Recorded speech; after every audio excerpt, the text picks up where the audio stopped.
Hello students.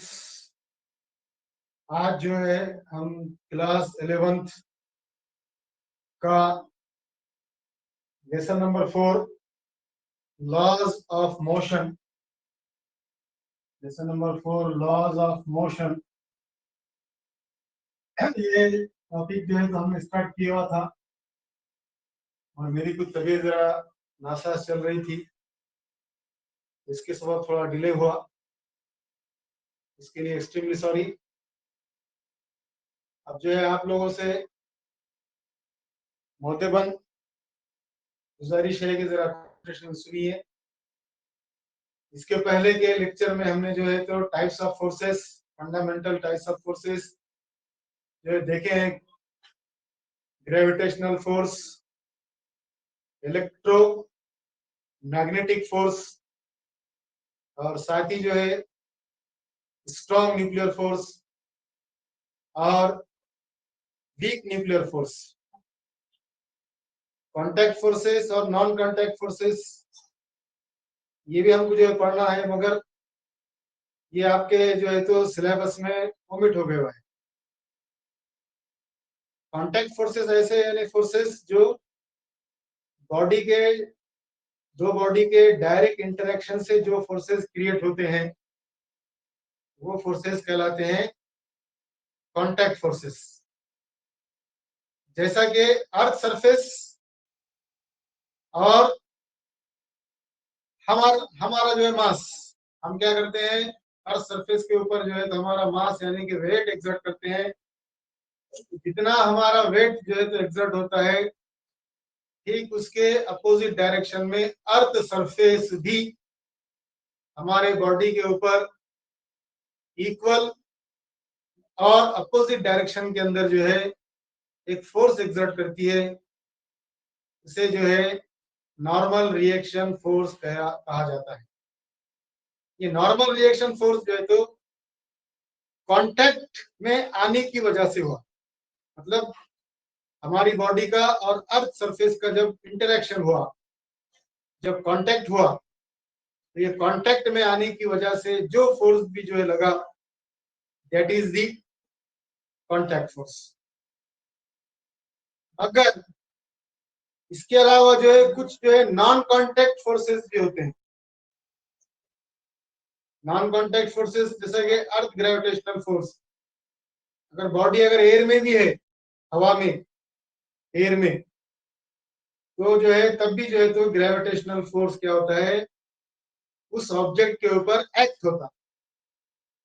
क्यों act होता? क्योंकि ग्रेविटेशनल फोर्स क्या करती है, किसी भी ऑब्जेक्ट को वर्टिकली डाउनवर्ड डायरेक्शन के अंदर खींचती है। कांटेक्ट हुआ क्या, ये ऑब्जेक्ट का और सरफेस का नहीं। जैसा कि यूनिवर्सल ग्रेविटेशनल कांस्टेंट के अंदर देखे हमने कि भाई अर्थ मूव्स राउंड द सन, अर्थ जो है सन के अराउंड में मूव करती है, तो दोनों में जो है तो फोर्स लगता है। सन जो है बिगर मास है, साइज बिगर है, जबकि जो है अर्थ का जो है मास क्या है, कम है और स्मॉलर इन साइज है, मगर दोनों क्या करते हैं एक दूसरे के ऊपर जो है तो विदाउट इंटरेक्शन जो है तो फोर्स एक्सर्ट करते हैं, विदाउट टचिंग फोर्स।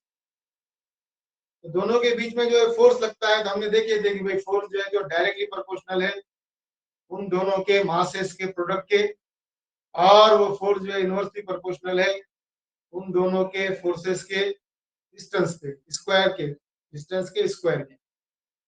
ये क्लियर कट होना चाहिए हमारे। आज जो हम जो है पढ़ने जा रहे हैं ना, एक नया कंसेप्ट वो पढ़ने जा रहे हैं, कंजर्वेटिव फोर्स। कंजर्वेटिव फोर्स, और इसी का जो है दूसरा पार्ट जो है वो है non conservative force. Non conservative forces plural के अंदर देखा जाए, और दूसरा जो है non conservative forces, non conservative forces. और साथ ही जो है तीसरा कॉन्सेप्ट पढ़ना है हमको, पोटेंशियल एनर्जी। पोटेंशियल एनर्जी, ये तीन टॉपिक जो है तो आपको अच्छे से समझ में आएंगे। वीडियो मुख्तसर बनाना पड़ता है क्योंकि कॉम्प्रेस करो और उसके बाद फिर आपको अपलोड करो, आपको जो है डिफिकल्टी होती है। कंजर्वेटिव फोर्सेस यानी कि जैसा कि भाई फॉर एग्जांपल कोई जो है तो मेरे पास अर्थ सरफेस पर कोई ऑब्जेक्ट रखा हुआ है, वो ऑब्जेक्ट को जो है मुझे जो है कुछ हाइट पर ऊपर ले जाके रखना है, ये हाइट पर जो है ले जाकर रखना है। My aim is to put out the object at this height, ये हाइट पर जो है ये ऑब्जेक्ट को जो है लेकर जाना है। ग्रेविटेशनल फोर्स जो है नीचे की तरफ लग रहा, ग्रेविटेशनल फोर्स जो है नीचे की तरफ लग रहा, मगर हमको जो है ऑब्जेक्ट को क्या करना है, ऊपर उठाना है। Our aim is to pull the object over some height, above some height, sorry above some height, कुछ जो है हाइट पर जो है इसको लेकर जाना है। तो जो है फोर्स के अगेंस्ट में जो ग्रेविटेशनल फोर्स जो लग रहा है, ग्रेविटेशनल फोर्स के अगेंस्ट में हमको जो है तो क्या करना है, वर्क करना है, काम करना है। तो ये जो है काम जब करेंगे हम, मतलब ये ग्रेविटेशनल के अगेंस्ट में जाएंगे, तो हमको जो है तो वर्क डन करना पड़ता, और वर्क डन का जो है फॉर्मूला क्या रहता है, फोर्स इनटू डिस्प्लेसमेंट। मतलब कितना फोर्स लगाए और बॉडी को जो है कितने जो है हाइट तक आपने जो है ऊपर लेकर, ये जो है तुम्हारा W है, फोर्स इनटू डिस्प्लेसमेंट। अब जो है जो छोटा सा वर्क डन कर रहे हैं अपन, इसके लिए जो DW, फोर्स जो है इतना ही लगेगी, फोर्स वेक्टर क्वांटिटी है, और डिस्प्लेसमेंट लेंगे अपन dx। ये वर्क डन जब करेंगे हम, तो वर्क डन करने की वजह से क्या आ जाएगा, हमने देखा कि भाई जब कभी भी जो है हम कोई भी ऑब्जेक्ट के अंदर जो है वर्क डन करते हैं ग्रेविटी के अगेंस्ट में बोलो या कोई फोर्स के अगेंस्ट में, तो तब जो है तो वर्क डन जो है always stored in the form of potential energy.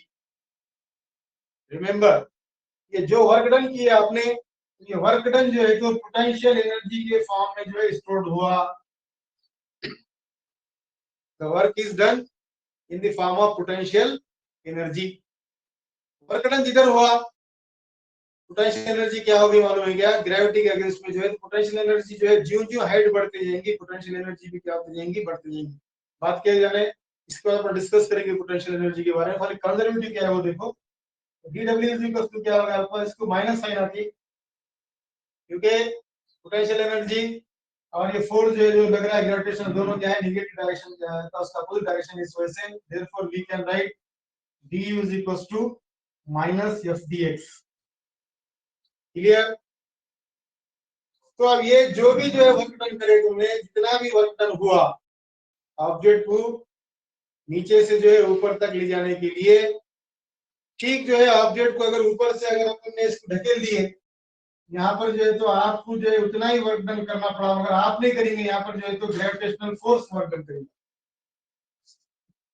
Automatic कैसे आएगा, कोई ना कोई लाने वाला है ना उसके अंदर, तो वो ऑब्जेक्ट को जो है लाने वाली जो चीज है वो ग्रेविटेशनल फोर्स है। जितना वर्क डन आपने जो है ग्रेविटेशनल फोर्स के अगेंस्ट में किए थे, वो ऑब्जेक्ट को ऊपर हाइट पर ले जाने के लिए, ठीक उतना ही वर्क डन उस ऑब्जेक्ट को नीचे लाने के लिए ग्रेविटेशनल फोर्स को अंजाम देना पड़ेगा। तो बोलने का मतलब क्या हुआ कि भाई ये जो है इनिशियल पोजीशन जो है ऑब्जेक्ट की कहाँ थी, ऑन द ग्राउंड, और उसके बाद वाली पोजीशन क्या हो गई, ऑन द टेबल या on the surface at some height, और उसके बाद जो है वो ऑब्जेक्ट जो है कहाँ आया, ग्राउंड पर आया। तो यहाँ पर जो है ये फोर्स जो है ना, ये वर्क डन जो है, वर्क डन की वैल्यू सेम है। ये जो फोर्स लगाए आपने, आपने जो है ऊपर जाने के लिए फोर्स लगाए, ग्रेविटेशनल फोर्स ने उतना ही फोर्स जो है नीचे आने के वास्ते लगा। तो ये काम के दौरान में ये ऑब्जेक्ट को नीचे से जो है ऊपर ले जाने में, ऊपर से नीचे लाने में जो वर्क डन हुआ, वो वर्क डन की वैल्यू जर्रा बराबर भी नहीं बदली, वो वैल्यू जो है कांस्टेंट रही। तो जो वैल्यू कांस्टेंट रही, तो उसको जो है ले जाने के लिए जो फोर्स लगा और नीचे लाने के लिए जो फोर्स लगा, वो फोर्स भी जो है उतना था। यानी कि ये जो है फोर्स है पाथ के ऊपर डिपेंड नहीं करता। जैसे कि फॉर एग्जांपल अगर तुम ऑब्जेक्ट को आपस में क्रॉस लेकर जा रहे इधर से ऐसा, या आप ऐसा लेकर जा रहे, या जो है सर लहराते लेकर जा रहे स्टूल, आप जो है कौन से भी पाथ के ऊपर लेकर जाओ, आपको वर्क डन की जो है वैल्यू उतनी ही दरकार होगी। समझ लेना बात आप। मैं आप लोगों को क्या समझा रहा हूँ कि वर्क डन की जो वैल्यू है, वो वर्क डन की वैल्यू जो है आपके पाथ के ऊपर डिपेंड नहीं है। Work done does not depend upon the path. Remember, याद रखो, वर्क डन जो है तो पाथ के ऊपर जो है डिपेंड नहीं करता, it is independent of the path. रास्ते के ऊपर डिपेंड नहीं कर रहा, आप कैसे भी रास्ते से जाओ, आप ऑब्जेक्ट को ऐसा सीधा उठा कर रखो या ऑब्जेक्ट को ऐसा ऑब्लिक क्रॉस उठा कर रखो, या आपको लग रहा है ऑब्जेक्ट को जो है ऐसा उठाते उठाते स्टेप बाय स्टेप जो है हमको ऊपर लेकर जाना है, कैसे भी लेकर जाओ, तो तब भी जो है आपका जो है जितना वर्क डन की वैल्यू है, तो हर पाथ पे वर्क डन की वैल्यू सेम आएगी। जो भी फोर्स भी लगेगा वो सेम लगेगा। तो इस टाइप का जो है फोर्स में जो है तो वर्क डन की वैल्यू क्या आ रही, ऊपर जाने के लिए नीचे जाने के लिए सेम आ रही, पाथ के ऊपर डिपेंड नहीं कर रही। तो ऐसा जो है तो फोर्स क्या है तुम्हारे पास, कंजर्वेटिव फोर्स है। उसके अगर डेफिनेशन लिखना है तो लिखना पड़ेगा आपको कि भाई इफ वर्क डन बाय और against the force is independent of the path, यानी पाथ के ऊपर क्या है तुम्हारे पास, इंडिपेंडेंट है, तो वैसा जो है फोर्स क्या है तुम्हारा, force is said to be conservative force.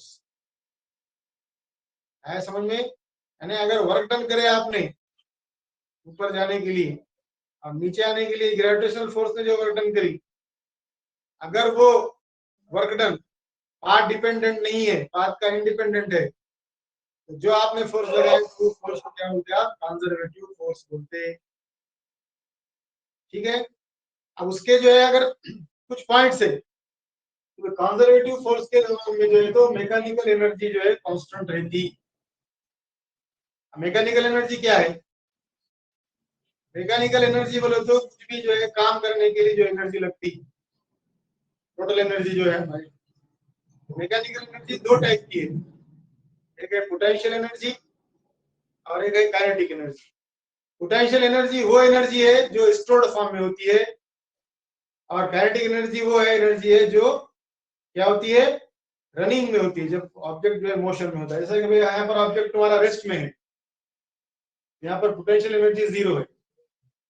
जैसा जैसा ऑब्जेक्ट को जो है ऊपर लेकर जाते वर्क डन करते, उसके अंदर जो है तो हाइट गेन करने की वजह से पोटेंशियल एनर्जी आ जाती है, यानी वर्क डन करें हमने, तो वो वर्क डन जो है तो पोटेंशियल एनर्जी के फॉर्म में स्टोर्ड हुआ, यानी पोटेंशियल एनर्जी आई। जैसा हमने उसको रिलीज कर दिया ऊपर से, तो ऑब्जेक्ट क्या होता, मोशन परफॉर्म करता ग्रेविटी के अंडर में। तो इस टाइप का मोशन जो है तो काइनेटिक एनर्जी कहलाता है। तो काइनेटिक एनर्जी पोटेंशियल एनर्जी जो है तो वैल्यू जो है सेम, मतलब एनर्जी टोटल एनर्जी क्या है तुम्हारी, कंजर्व है। मतलब कंजर्वेशन का मतलब क्या, एनर्जी नाइदर चेंजेस, एनर्जी जो है चेंज नहीं हो रही, एनर्जी बदल रही नहीं, एनर्जी कांस्टेंट रह रही, इसको बोलते हैं एनर्जी इज कंजर्व। तो खास बात है कि एनर्जी क्या है इसके अंदर, कंजर्व है। बात समझ में आ रही तुम्हारे पास? अब यहाँ पर पोटेंशियल एनर्जी का कंसेप्ट बाद में बताएंगे, थोड़ा सा याद रखो आपको, तो आप समझ गया फिर ये कुछ इसके अंदर कुछ दिक्कत नहीं है। अब इसके बरखिलाफ जो है तो non conservative force, non conservative force एक जो है तो ऐसा फोर्स है जो पाथ के ऊपर डिपेंड करता। बात समझ में आ रही ना? जैसा कि भाई फॉर एग्जांपल ये डस्टर मेरे हाथ में है और मैं जो है तो क्या कर रहा हूँ, यहाँ पर अभी रब कर रहा हूँ, तो रब कर रहा हूँ तो मैं इजीली रब कर, क्यों, क्योंकि ये जो पाथ जो है डस्टर के लिए स्मूथ पाथ है। समझ मेरी बात, कोई ड्रैगिंग फोर्स नहीं लग रहा, कोई जो है तो रेजिस्टेंस फोर्स उतना नहीं लग रहा, जितना एफर्ट नहीं हो रहा, तो इसलिए स्मूथली जो है तो मैं क्या कर रहा हूँ, यहाँ पर जो है तो आराम से रबिंग कर रहा हूँ डस्टर के थ्रू। मगर ये डस्टर को अगर मैं जो है एक रफ सरफेस के ऊपर घुमाऊंगा, जहाँ पर वॉल रफ है, ईंटें हैं समझो, सिर्फ ब्रिक्स वाली वॉल, और वहां पर डस्टर इतना स्मूथली घुमा सकता है क्या? नहीं घुमा सकता। तो मैंने जो है यहाँ जो वर्क डन किया ये बोर्ड के ऊपर, और उसी के नीचे अगर रफ सरफेस है और वहां पर अगर मैं वर्क डन किया, तो दोनों का जो है तो वर्क डन क्या रहेगा, डिफरेंट रहेगा। क्यों? क्योंकि पाथ के ऊपर डिपेंड कर रहा है। क्योंकि ये जो पाथ है आपका जो है पहला स्मूथ पाथ है, और बाद वाला जो है सरफेस क्या है आपकी जो है तो रफ सरफेस है। तो रफ सरफेस से जो है आपको डस्टर को हटाने के लिए, डस्टर को ढकेलने के लिए आपको ज्यादा फोर्स लगेगा, जबकि स्मूथ सरफेस के ऊपर क्या लगेगा आपको जो है तो फोर्स कम लगेगा। तो यहाँ पर क्या है कि वर्क डन जो है तो डिपेंड कर रहा है किसके ऊपर, पाथ के ऊपर। जैसा कि भाई अगर आपके पास कोई सरफेस अगर समझो क्या बोलेंगे रफ है, तो आपको जो है तो क्या है आपके ऑब्जेक्ट में और वो रफ सरफेस में जो है फोर्स लगता है वो है फ्रिक्शनल फोर्स। ये frictional force, air resistance force, dragging force, जो भी फोर्स है, एयर ड्रैग भी बोल सकते हैं उसको। इन फोर्सेस में होता क्या मालूम है क्या, जब आपका सरफेस रफ है तो आपको जाते वक्त जो है तो जितना है वर्डन करना पड़ा, जितना वर्डन के लिए फोर्स लगा, आते वक्त जरूरी नहीं है कि भाई फोर्स उतना लगे, फोर्स ज्यादा भी लग सकता है और फोर्स आपका क्या है मालूम है कम भी लग सकता है। तो ऐसा जो है फोर्स जब कम ज्यादा वैल्यू हो रही है उसकी वैल्यू जो है तो पाथ के ऊपर डिपेंड कर रही, तो इसका मतलब क्या है, ऐसा जो है तो फोर्स जो है तो नॉन कंजर्वेटिव फोर्स। तो force of friction, air resistance. और एक बात याद रखना है कंजर्वेटिव के अंदर जो है तो हम सिर्फ कंसेप्ट क्या कर रहे हैं कि ग्रेविटेशनल फोर्स के दौरान ही जो है तो तुम्हारा क्या हो रहा है, वर्क डन जो है हो रहा, एयर रेजिस्टेंस को हम निगलेक्ट कर रहे हैं। हालांकि कंजर्वेटिव फोर्स के अंदर भी एयर रेजिस्टेंस रहता, मगर we consider air resistance is negligible. बात समझ में आ गई अच्छी तरह से, कंजर्वेटिव फोर्स समझ गया, नॉन कंजर्वेटिव फोर्स समझ गया, पाथ डिपेंडेंट अगर रहा तो नॉन कंजर्वेटिव, पाथ अगर इंडिपेंडेंट है तो समझ जाना हो नॉन कंजर्वेटिव। तो ज्यादा जो है तो उसके अंदर बेकार की जो है बातें याद मत रखो, टेक्निकली याद रखो उसके अंदर कि हमको जो है तो ये पढ़ना है। जो है दूसरा कंसेप्ट जो है पोटेंशियल एनर्जी का एक कंसेप्ट है, तो बातों मैंने आपको बता भी दिया। पोटेंशियल एनर्जी जो है तो स्टोर्ड एनर्जी है, वो तभी जो है क्रिएट होती जब हम क्या करते हैं फोर्स के अगेंस्ट में काम करते हैं। जैसा कि भाई हमारे पास नल खुल गया है, पानी नल से बह रहा है, हमको जो है तो सेकंड फ्लोर के जो है तो ऊपर जो है वाटर टैंक लगा हुआ है, वहां जो है तो हमको पानी जो है चढ़ाना है। तो वाटर जो है तो पानी जो है नल का चढ़ सकता क्या, पॉसिबल है क्या सेकंड फ्लोर पर, नहीं है। अगर चढ़ा भी तो उतना जो है तो तेजी से नहीं चढ़ेगा उसको ऊपर चढ़ाने के लिए, क्योंकि ग्रेविटेशनल फोर्स कंटिन्यूअसली नीचे के डायरेक्शन के अंदर एक्ट करते रहता है। हमें क्या करना पड़ता है, we have to done work against the gravitational force. और जो है तो हमको जो है तो उसके जो है तो अगेंस्ट में का वर्क करना पड़ता, यानी कि हम जो है मोटर वगैरह लगाते, और जो है तो मोटर क्या करता है फोर्स लगाता हो, और फोर्स लगाने से जो है तो आपका वाटर क्या होता है ऊपर चढ़ता है, और पानी जो है तो टैंक में, वाटर टैंक में जाके जो है जमा होता है। तो ये वर्क डन जो आपने करे हुआ है एक्स्ट्रा मशीन के थ्रू, पानी की मोटर के थ्रू, तो इसके वजह से जो है तो उसके अंदर जो है तो क्या हो गई, एक एनर्जी स्टोर हो गई, वो एनर्जी है पोटेंशियल एनर्जी। पोटेंशियल एनर्जी याद रखो, पोटेंशियल एनर्जी क्यों आती, it is due to height. Gravitational जो है तो फोर्स से कितने हाइट पे, ग्राउंड के ऊपर है, पोटेंशियल एनर्जी जीरो है। जैसा जैसा ग्राउंड से जो ऊपर ऊपर जाएंगे वैसा वैसा जो है पोटेंशियल एनर्जी क्या होंगी, इंक्रीज होगी। तो potential energy depend upon the height, potential energy जो है तो डिपेंड करती है हाइट के ऊपर। जैसा कि अगर आपका फोर्थ स्टोरी पे जो है बिल्डिंग है, वहां पर आपने जो है तो वाटर जो है स्टोर करे हुआ है टैंक में, और नीचे जब टैप वाटर से आप पानी खोल रहे हैं तो वो पानी जो है ज्यादा फास्ट रहेगा as compare to second floor, क्योंकि उसके अंदर जो है तो हाई पोटेंशियल एनर्जी गैदर हो गई, क्योंकि वो जो है तो फोर्थ स्टोरी पे जो है आपका पानी गया हुआ है वाटर टैंक के। तो वाटर टैंक जो है तो क्या है, स्टोर करके रखता है पोटेंशियल एनर्जी के फॉर्म में जो है तो पानी। जैसे जो है हम उसको क्रॉस जो है खोल लेते हैं तो पानी क्या होता है, ऑटोमेटिक जो है फ्लो होता है, क्योंकि वो क्या है ग्रेविटेशनल फोर्स के इन्फ्लुएंस में आ जाता है। और पानी जो है फ्लो हो रहा है, इसका मतलब कौन सी एनर्जी आ गई उसके अंदर, काइनेटिक एनर्जी। जब स्टोर्ड था पोटेंशियल एनर्जी थी, और जब जो है बहना शुरू हुआ काइनेटिक एनर्जी आ गई। इसका मतलब क्या है कि भाई पोटेंशियल एनर्जी और काइनेटिक एनर्जी का अगर अपन ने प्लस करे, सम करे, टोटल करे, तो हमको आती है टोटल एनर्जी।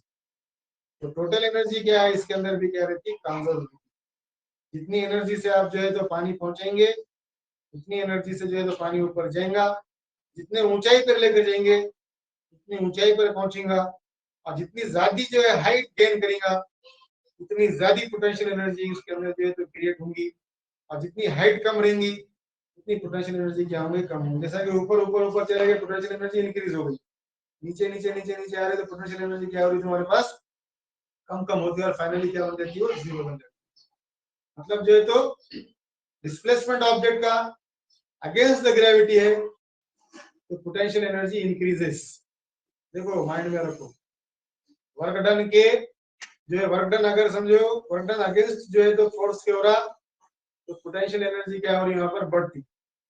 और अगर फोर्स के डायरेक्शन के अंदर तुम्हारे ऑब्जेक्ट का डिस्प्लेसमेंट है तो पोटेंशियल एनर्जी क्या होती है मालूम है कि वहां पर कम कम कम कम। इलेक्ट्रोस्टैटिक लेसन अगर आपका 8वां हुआ होगा ना, वहां पर जो है तो इलेक्ट्रिकल पोटेंशियल एनर्जी वहां पर आपने पढ़े होंगे, तो आपको जो है तो कंसेप्ट होता है। या फिर ग्रेविटेशनल लेसन अगर हुआ आपकी 11th क्लास, सॉरी आपको जो अभी इलेक्ट्रोस्टैटिक जो है तो अभी इंट्रोडक्शन नहीं हुआ होगा, 10th में कुछ थोड़ा सा पार्ट हो सकता है उसका, तो आपको जो है 12th में इंशाल्लाह तो वहां पर आपको और कंसेप्ट समझ में आएंगे। मगर अल्हम्दुलिल्लाह मैंने आपका जो है तो डाउट क्लियर कर दिया कि कंजर्वेटिव किसका है। पाथ अगर डिपेंडेंट है तो तुम्हारा नाम कंजर्वेटिव है, पाथ अगर इंडिपेंडेंट है, पाथ के ऊपर डिपेंड नहीं करता फोर्स, तो उसका मतलब क्या है, नाम कंजर्वेटिव। ओके। और पोटेंशियल एनर्जी बोले तो स्टोर्ड फॉर्म एनर्जी है, वो क्या होती है किसी भी फोर्स की, चाहे वो ग्रेविटेशनल हो चाहे और किसी किस्म का फोर्स हो, उस फोर्स के अगेंस्ट में हम जो है कुछ अगर हाइट एक्वायर करते हैं तो वो हाइट पर जो है तो पोटेंशियल एनर्जी क्या होती रहती है, इंक्रीज होती है। मतलब ऑब्जेक्ट को जैसा जैसा